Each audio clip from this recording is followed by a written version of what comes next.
Warning tonight for property owners after hundreds of partygoers were found inside a Wicker Park venue over the weekend. City officials shut everything down early Sunday morning. And the penalties could be steep, both in terms of fines and public health. And WGN's Brona Tumulty joins us now from where that party was happening along West Division. Brona? Absolutely, guys. It was happening inside of the building right behind me here with the black awning. It used to be known as the Bedford, for anybody who remembers that. The organiser of this party is in a bit of trouble over this because obviously hosting a 300-person party during a global pandemic isn't ideal and isn't allowed. But somebody else could end up being penalised over everything that happened. Large gatherings are strictly prohibited. Hundreds of people gathered this weekend in Wicker Park. That is, until the plug was pulled on their party. Any individual who is thinking that at this time they could go into an event like this and not put themselves in danger is completely misinformed and misguided.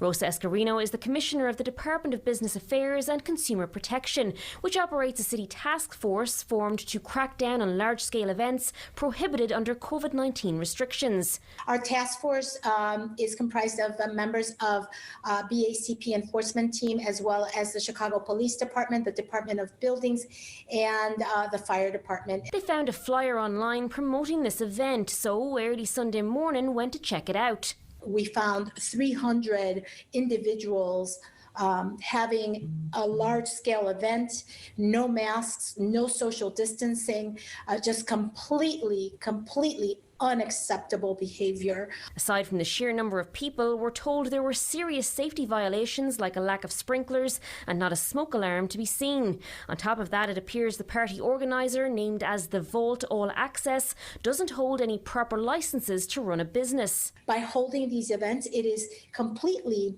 irresponsible, and it really flies in the face of businesses that are actually following the guidelines.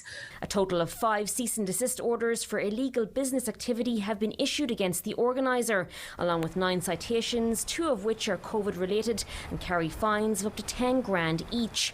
But that's not all. Whoever actually owns the building could end up in hot water as well. It is not a properly licensed business, and so the owner of the building or whoever is leasing that particular location would be subject to enforcement by the city. So whether you're the building owner or the lessee of that property, just because you're not the event holder you're not off the hook. So essentially, if somebody leased the building to the organiser of that party, the building owner could be in trouble as well. An investigation into all of that is underway. And in the last month, since bars and restaurants haven't been allowed to have indoor dining or drinking, 877 investigations have been done by BACP and 20 citations have been issued. 9 businesses have also been hit with closure orders of some sort, 3 of which remain shut. We're live tonight in Wicker Park. Brona Tumulty, WGN News. All right, Brona, thank you for that live update. Meantime,